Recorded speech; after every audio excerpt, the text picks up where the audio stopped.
was on the wrong, I clicked the join Teams meeting and didn't see there was another link. Oh, I good. apologize. Yeah, no, I'm sorry for the mess up. I'm glad that glad you're able to join us. I think Katie was not able to, but I told her I would record this. So um, just so you guys know, we're recording this, and I'll send you two and her the link. Perfect. Thank you. Okay, great. Great. Well, thanks. Well, we've got a couple of people from Tim's on with us, Tim Perry again, Will, and we've got a couple of people from DDK that are going to be listening in.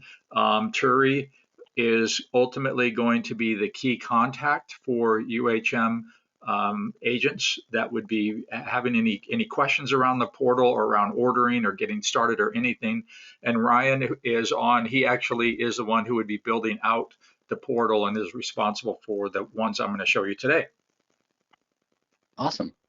So since yesterday I gave you a verbal, I thought I'd just give you a quick visual of this program that we're talking about, and just as a quick review, and then we'll get right into the portal. So the idea behind what we're doing is, again, to be able to pick up a digital signal wherever that comes from. So if someone is searching online, if someone is going to your website or your competitors' websites, or if someone is going to a home for sale, we can pick up that signal. It doesn't matter from the agent standpoint where we get it, how we get it, all of that. We do all of that preset behind the scenes for them. But when that signal is picked up, it's translated into a physical address. That address is matched back to the agent that is participating in that particular territory. So then then it goes into the portal itself, where it's matched to that agent's profile, their photo, the creative they chose, and if they're active in the campaign right now. So because they can opt in and out at their will. So if they are active in it, then what happens in phase one anyway, what happens is the top two circles of this middle image, and that is that digital ads start firing out to that individual person, targeted directly to that person. So it isn't a traditional kind of banner ad to everybody or to a demo. It's a demographic. It's to that person. And then that's followed up with an actual postcard within a few days. So they get this kind of reminder awareness message through digital, and then they get the reinforcement through the postcard itself. Make sense? Yep, that makes sense to me. Okay, good. And then as an option later, we've got other channels. So streaming TV into subscription channel services can be an option as well, and that's pretty much managed the same as a digital ad. We're not going into a neighborhood. We're only going to those targeted specific individuals as well. So, but again, to start this, the easiest thing is that we've created a package that's based on quantity. So say a package of 200 contacts. So an agent would buy a block of 200 contacts at a time, and whenever those are used up, they will be notified as that's running, and they have the option to buy another package or just let that one run out. So that package is made up of, if it's 200 contacts, and it's going to be 200 direct mail pieces, one to each of those individuals, and then 2,000 digital ads, which is 10 ads to each individual person, which is a ratio that we found pretty successful. Anywhere from 10 to 20 digital ads for every postcard has been kind of the optimal combination. So I'll jump out of this and we'll go right over to the portal itself. And again, as I mentioned yesterday, these portals are all custom made for each brand. So you basically have, within some limitations, you basically have a white slate here, as you see now, that you can set this up, brand this to however you want to have the look and feel. So if there are intranet systems that are already in play that people use, that they're familiar with, we can have some affinity to that. Or if it's just basically make it as absolutely simple as possible, we can certainly do that too. So I'd mentioned to you yesterday 2Men. So how this would work typically is, like when we started with 2Men in a truck, we didn't start with every single location. We had corporate approval, kind of very similar to UHM, and then the individual locations, we drove an awareness campaign out to them in cooperation with corporate, and then they had they had the opportunity to opt in. But the opt-in was very simple because we already infused all of the locations into the system. So basically their opt-in was, here's your sign-in information, Will. Go in and double check that we've got everything correct and this is your right profile image. We've got the territories included that you're involved in, the license number is correct, and then enter in your credit card information, which I'll show you, and then you're set to go. If you have any questions, you can call Turi or you can call Christine or whoever it might be, but very, very simplistic startup for them. So again, each person has their individual sign-on. So if you said, you know, certain lending agents or certain geographies or whatever have access to certain tools and others don't, again, that's going to be dependent on that individual person. So you can see down in the lower left-hand corner, hopefully that's showing up on your screen. You can see Christine, her direct number. She's a real person. She's in the DDK office. She knows Two Men in the Truck. So if someone from Two Men in the Truck is calling her, she has the ability to get into their actual account or answer any specific questions that they might have. The only thing that she cannot get to, nor can any of us, is any credit card information. That's through the portal to a secure Heartland payment system that's managing all transactions. So far, so good? Yep, I think this is good. So this is kind of the welcome page, and again, we've designed this very deliberately for people that are traditionally not marketers. So these are small business owners, right? And or they could be medium-sized business owners, and they may have a marketing person, or it may just be, you know, a three-person shop, and whoever can order the campaign is going to do it. So we you know, really spell it out as basic as we can. So again, the first thing is their account information. All they have to do is go in here this first time, any UHM agent, and approve that everything is accurate in here. If it's not, they can go in and make any edits or any changes that they need to, such as their website or anything else that they want to change. Okay. So the next piece, add that in there. The next piece is, in this case, their service areas. So because this is a franchise, they have specific zip code areas that they are limited to based on their franchise agreement. So if Turi gets an agent that says, hey, you know, I want to expand my mailing, I want to get into 60605, Turi's able to say, well, we're not able to, you know, you have to get that approval through corporate. But the other piece of this is they may not want to focus in certain areas. So they could say, you know what, I've got enough activity in, you know, 60601. So I want to exclude that from the campaign at this particular time. So they've got flexibility in there. You know, and again, these are optional fields. All of this is going to be in conjunction with UHM on how we want to set it up. Obviously, you're not going to need a DOT number, but you may need an agent license number. So if that's something that is desirable, the reason all of this is important is not just for billing information, but it's also what is going to be on the actual mail piece itself, right? So in this case, for UHM, you're going to have a profile image as well. So you're going to have a thumbnail like Christine down here, but it's going to be inclusive here. So so that they can verify everything is started here, because this drives every creative that's out there. So far, so good? Hey, Luke. Yeah. I just want to jump.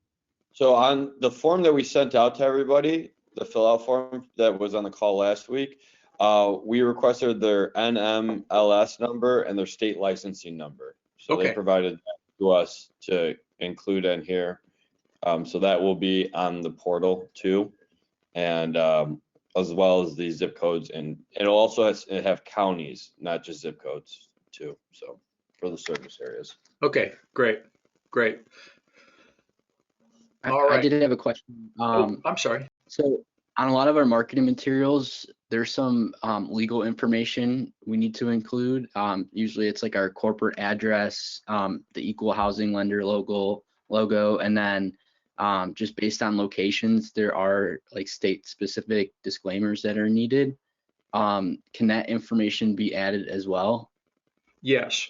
So if there's information that's universal across all pieces, well, let's jump. Hang on to that. Let me show you visually, visibly, how we can do that. Okay. Because there's really two. One is, can we make this? Can we put statements in there that are applicable to every agent in every state? And also, can we put state-specific statements in pieces that are specific to a geographic location? The answer is yes to both of those. So in this particular case, this is a weekly order. Now with UHM, it might be a daily order. There's also event orders, which I'll show you in a different portal. But in this particular case, this is a weekly program that we are identifying pre-movers. So these are people that haven't necessarily listed their home for sale or are, have purchased a home for sale yet, but there's enough indications that they're getting ready to move that now is the time to send out information to them. And in this case, they're only using print assets, not digital. But in terms of managing assets on the portal, and Ryan can tell you this, digital versus print, they're all digital assets on here. So in addition to the creative piece, there could be a matching. In your case, there's going to be a matching or an accompanying digital ad that goes with it. So that would be right under this one. And you simply click on that and you'd be able to see that as well. So the first thing they see is that because again, this is a concurrent program, this is letting them know that it is running right now. Your artwork's all approved, your proofs are approved, and you're good to go. Okay. If they want to change anything, this is where they can do that. Or again, in the initial setup. So let's go take a look at artwork. So as I mentioned yesterday, they have the ability to select whatever creative they want, each agent, for whatever time frame they want. So they could literally come in here and change it every week if they wanted to. And we're able to track these individual pieces based on the agent that ordered them and also matching back to response levels. So we know that these pieces are not pulling as well as these pieces up here because we can reorder these based on what the response level is. We could also put things like, little stars on here that say most popular or, most frequently selected or whatever the brand wants us to do if they want to push certain creatives over others. And ultimately, you may want to, but you may not. So let's go in. We've got the family one chosen. Let's go in and pick the caregiver piece, and we'll submit that. Okay, now the next piece that we're going to need to do is go over into proofing, because if we go back to orders, it may take a second, but it's going to tell us, let's continue with order first. I'm sorry, I'm doing this a little bit out of order. So the next piece is, and they're going to select their campaign, and these are fictitious numbers in here, but they've got a 5x7 postcard. We sent you specs for 6x9, which is what we're seeing a much better response to. That's traditionally the campaign, but they had some corporate branding and some initiatives in place already that they stayed with 5x7. So now in their case, this isn't the package. So again, we're selling a package. So this is going to be, in terms of quantity, it's going to be select package amount, and it's going to be, one package, and we'll have an answer bubble on here that explains what that package is for them. But in this case, they can select a weekly budget of $500, or they can select a weekly quantity of 1,200, whatever they want. And then they can also select the number of weeks that they want this to run. So all of this ordering is based specifically on the client themselves. All right. So we'll talk with you and make sure, and with UHM to make sure we're defining this in the way that makes the most sense for your team. So far, so good? Yep. I have a question. Mm-hmm. So is this self-service for the loan officers? Like is what's needed for marketing just the creation of the actual graphics themselves? Yes. Okay, yes. Cool. But there was some interest yesterday by Katie and Will, right, to get a better understanding of this overall portal. Yeah, I think just understanding the portal was important so that when we do create the assets, we understand like how it's getting applied and that aspect of it. Okay, good. So we'll get into proofing next, and we'll talk a little bit more about the assets themselves. And then for billing, again, they can have multiple credit cards on file. And again, all of that is managed through, of course, it's going to fail. This is the demo site. All of that is going to be managed through Heartland Payroll, so you can see your different billing accounts here. So let me jump over to proofs. So what we're seeing on the proof side is these were already approved, and this asset is still yet to be approved. That's the one that I just talked about. So you can see the front and the back of this. This is where the variable content plays in. Now, when you asked about specific legal information or logos or anything like that, there's a lot of different ways that we can set this up. Again, one could be if this particular statement is state driven, then as long as you give us that rule set on which statements, in the table of looking up which statements go with which state, then the portal will automatically load in that statement for that particular order for that state. So if we get 50 orders in a day and 2 of them are Illinois, and the Illinois state needs specific wording, as long as that variable field is preset within the template and there's a default set in there, then the business rules will drive that for that particular order. If you have a call to action that you would either like them to select themselves from a pull-down menu, so that maybe you want this, let us do the heavy lifting. Maybe you want 6 different options in there, or maybe you want them to type in their own.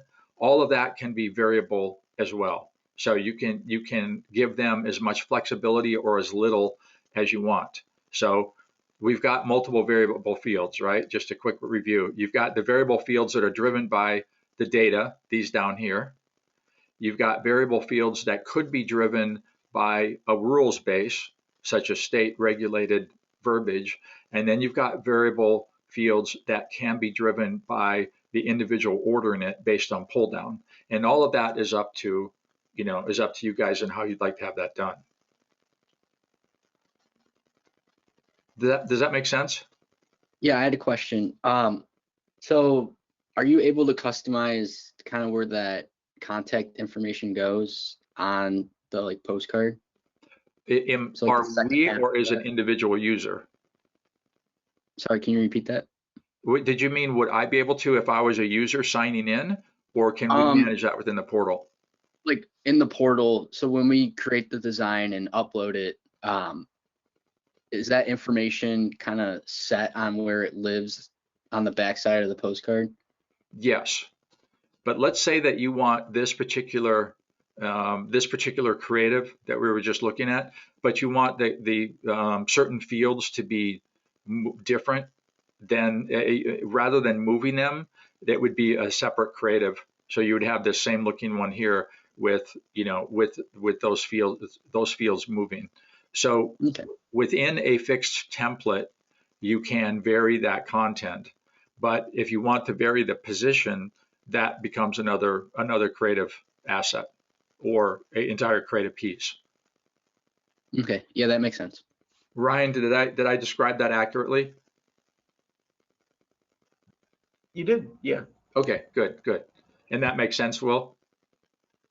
Yep, that makes sense to me. Okay, great. Well, that's basically it. I'm going to show you one other one just for comparison, but does that give you a better understanding of the portal itself? Yeah, I honestly thought this was really beneficial and definitely gives me a better understanding of how our team can help. Richie, do you have any feedback on that? No, I think I'm good. I'm pretty familiar with the product. I think from our side, just get the designers rolling and kind of inform them what we learned today. Great. So, Will, I'll just take a couple more minutes, and Richie too. Thank you for that feedback. This is just another example. So this is for Kawasaki engines. And in this case, this is not an on-site program. This is an open house. And the reason I'm showing you this is twofold. One is because there are multiple assets within here. So they've got a digital social media ad, they've got postcards, they've got t-shirts and engine catalogs. So there's some static things, there's some physical items, that are kitted up. But the other thing that is unique about this is that they can their dealer info. You'll see this consistently in here. But what's different about this one is their start date. So this is a specific event. So this is a one-time thing that they are signing up for. So that piece is a little bit different in how these campaigns go. The other thing I forgot to show you, and I apologize, is the order summary under 2 min. So Ryan and I were talking about this. So here's the actual pieces that they confirm that they're getting. But pardon me, I'm going to jump over one more because I wanted to share an idea with you that Ryan and I have been talking about. So when we get into order history here, this individual location, we're tracking, week 15, 16, and on down for 2022, what they ordered each week. So what are the order details? What was the quantity they requested?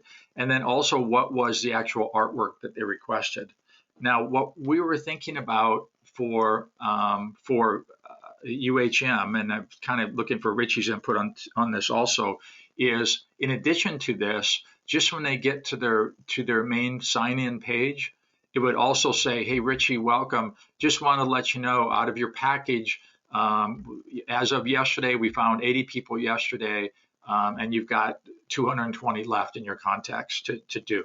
And to give them a running tab each day, if they want to just jump on the portal real quick and see where their status is, they get an update of what we found that day before for them and what went out. So they kind of have a feel. Hey, it was only 20 people today. Yesterday it was 80, and then over the weekend we pulled 120. So, what are your thoughts on kind of giving them a status update as they go along? Does that seem like that would be a helpful counter for them? I think so. Great. I think it's kind of fun because you can kind of see, right?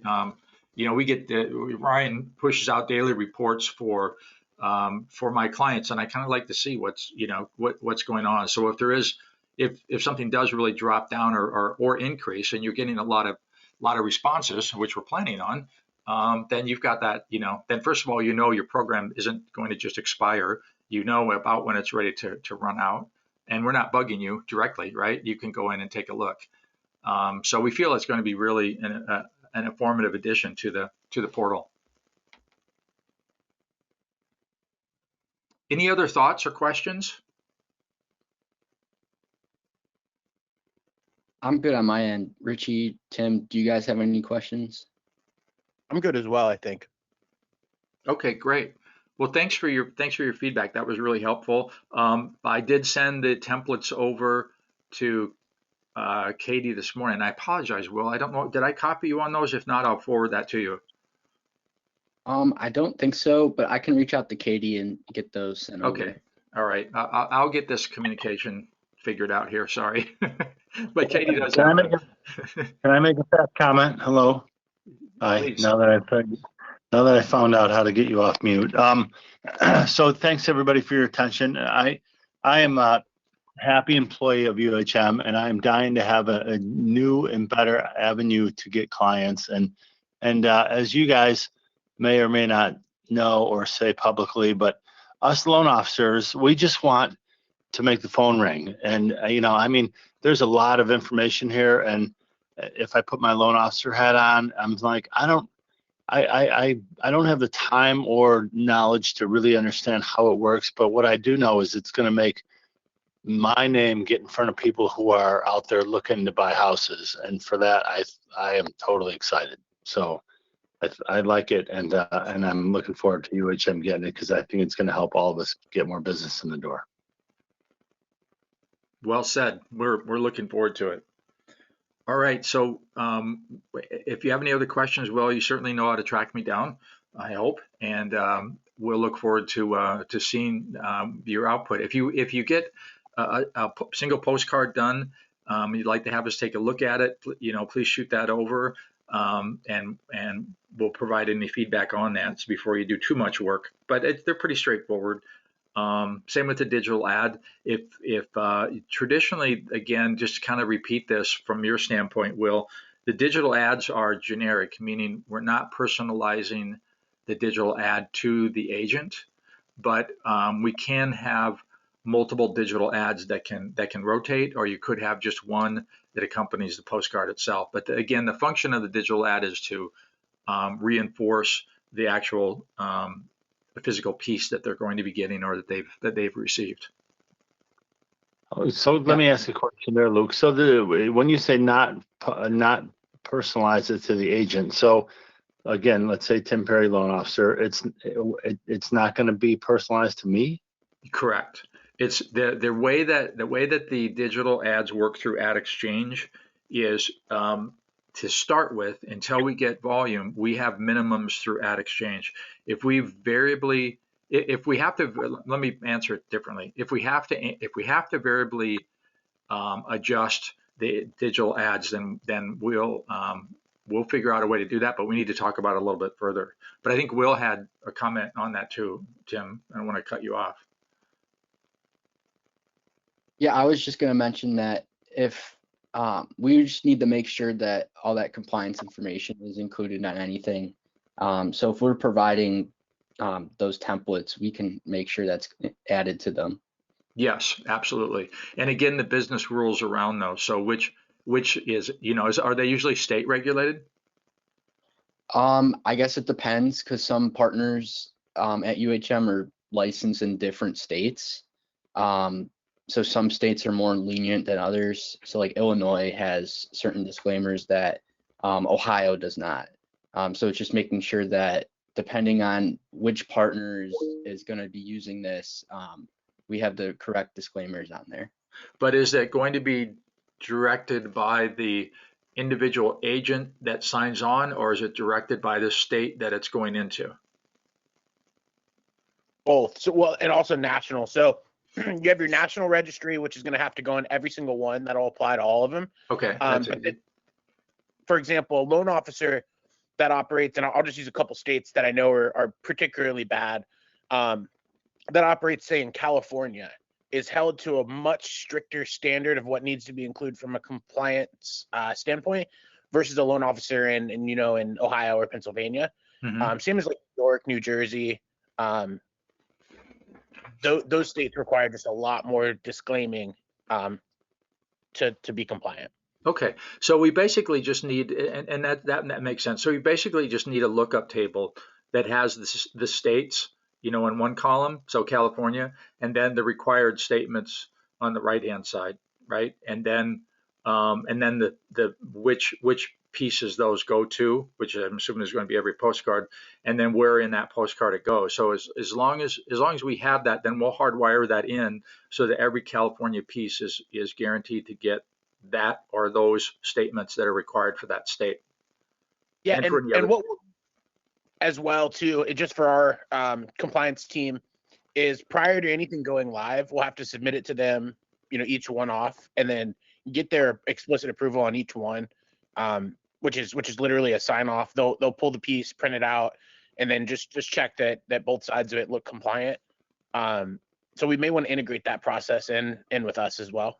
Sure. Yeah, and we can do that either through PDFs, or we can actually pull print proofs as well, whatever's compliance is most comfortable with. Yeah, either option should be good. They're Okay. fine with both. And we manage, Turi can attest to this, we manage thousands of proofs each time we do a one of 9 events for Pandora Jewelry. So we're used to managing multiple variable content proofs, so at scale. So that won't be a problem. And then, is there anything from an offline tracking perspective as far as when these customers convert? What's the tracking mechanism there for you to kind of, like, if you were to want to let Tim know, for example, he had 10 closings that came from a mailer, or 5 applications that came from a mailer. Is there a mechanism in place for that?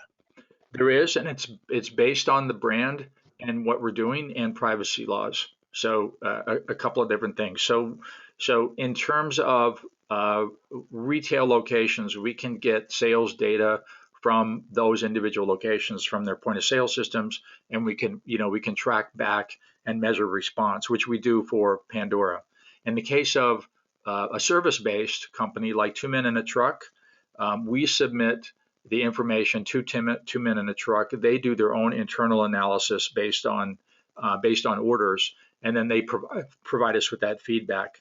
In terms of a healthcare client, they have an actual offer code that is tied to the campaign that's tracked back. So there's any number of ways. In other ways, excuse me, in other cases, in your case, you know, is it going to, do they have any kind of reporting mechanism now? Because what we could do is we can provide we have to stay within privacy compliance. So we can provide a first initial last name assigned to each individual order that came out. So what I mean by that, let's say week 16, they ordered 704. We can provide those 704 first initial last names either to corporate or to that individual agent so that they can do appropriate matching back to those outputs. Does that answer your question? It does. It does. You know, we have pretty robust tracking in place as far as leads come in. We use a unique identifier, then we can track back. And I'm thinking for this one, it sounds like the unique identifier you guys would be able to provide would be the first initial last name. Yes. Okay. And cool. and Yeah. the region, you know, or the, you know, match to the agent too, because if there's, you know, if we do 8,000 orders a week, there's going to be 10 S. Smiths in there, right? So we match that to the agent location as well. Very nice. Cool. Okay. Good question. Anything else? All right. Well, listen, as I said, I recorded this, so I'll get the link sent to all three of you. And then if you have any other questions, please feel free to let us know. Thank you. Sounds good. Thank you very much. All right. Thanks, Will. Thanks, Thanks, Will. Richie. Take care.